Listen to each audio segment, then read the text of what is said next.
বাসায় চলে আসার আগে শেষবারের মতো একবার পার্কে গেলাম। সকালে সবাই অনেক সুন্দর একটা পরিবেশে হাঁটাহাঁটি করলাম, কিছু খাওয়া দাওয়া করলাম, সবকিছু নিয়ে থাকছে আজকের ব্লগটা। চলেন ব্লগটা শুরু করা যায়। হ্যালো এভরিওয়ান, আসসালামু আলাইকুম। আই হোপ আপনারা সবাই অনেক বেশি ভালো আছেন। আজকে কিন্তু আমরা অনেক সকালে ঘুম থেকে উঠছি। আমরা তো কোনোভাবেই ঘুম থেকে তাড়াতাড়ি উঠবো না, খালু অনেক জোর করে আমাদেরকে ঘুম থেকে তাড়াতাড়ি উঠাই। সকালে নাস্তা করার পরে ভাবলাম আমরা একটু বকুল ফুল কুড়াই নিয়ে আসি। যাওয়ার পরে দেখলাম কেউ হয়তো ফুলগুলা নিয়ে গেছে, অল্প কয়েকটা ফুল ছিল, সেগুলা তুলে নিয়ে আমরা ছবি তুলতেছিলাম, ভিডিও করতেছিলাম। আর আজকে আমরা বাসায় চলে যাব। দুপুরের দিকে অনেক গরম পড়ে, এই জন্য বিকালের দিকে আমি আর আপু বের হয়ে যাব বাসায় চলে যাওয়ার জন্য। শেষবারের মতো একবার করে সব জায়গায় ঘুরে নিচ্ছি। আমার খুব সহজে কোথাও যাওয়া হয় না, অনেক বছর পরে আমি খালার বাড়িতে আসছি। কেন জানি না আমার বাসা থেকে একদমই বের হইতে ইচ্ছা করে না। কারোর বাড়িতেই যাইতে আমার তেমন একটা ভালো লাগে না, আর আমি কারোর বাড়িতে তেমন যাইও না, কারোর বাড়িতে যেয়ে তেমন একটা থাকাও হয় না। কিন্তু এই জিনিসটা কেউই কখনোই বুঝতে চায় না। সারাদিন যেমনই হোক থাকা যায়, কিন্তু রাত হলে আমার বিছানা, আমার রুমকে আমি অনেক বেশি মিস করি। বিশেষ করে আম্মুকে ছাড়া আমি একদমই থাকতে পারি না। 2 দিনের জন্য আসছি, আমার আম্মুর জন্য এত বেশি খারাপ লাগতেছিল, মনে হচ্ছিল তাড়াতাড়ি চলে যায়। আমি নিজেও জানি না আর কিছুদিন পরে আমি বাইরে যে কিভাবে থাকবো। তখন তো নিজেকেই রান্না করে খাইতে হবে, জামা কাপড় ধুতে হবে, মানে সব কাজ আমাকেই করতে হবে, সাথে পড়াশোনাও করতে হবে। আমি ছোট থেকে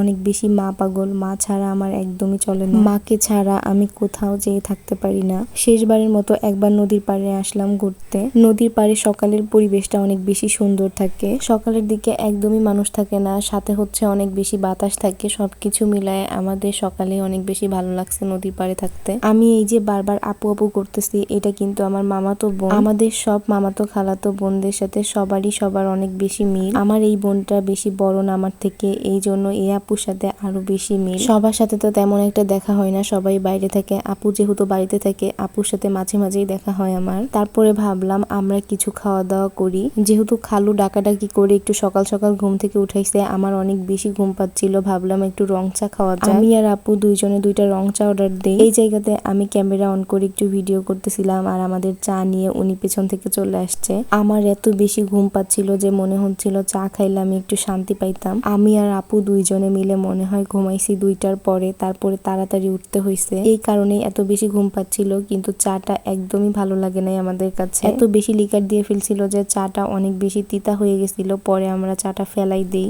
উনি ঝালমুড়িও বানাইতেছিল, আপু পরে ঝালমুড়ি কিনে নিয়ে আসে। ঝালমুড়িটা খাইতে অনেক বেশি মজা ছিল। আমি আর আপু দুইজন মিলে ঝালমুড়িটা শেষ করে ফেলি। ঝালমুড়ি কেনার সময় আমিও একটু ওনার দোকানে গেছিলাম, দেখলাম চকো বিক্রি করতেছে। আমি 2টা চকো নিয়ে নিই। ছোটবেলায় এগুলা অনেক বেশি খাইতাম, কিন্তু এখন এগুলা খাওয়াই হয় না, অনেক বেশি বড় হয়ে গেছি এখন। আপু আবার 7 আপ কিনে নিয়ে আসছে। 7 আপ খাইতে খাইতে আমরা বাসায় চলে যাই। আজকের মতো এই পর্যন্তই। সবাই ভালো থাকবেন, আল্লাহ হাফেজ।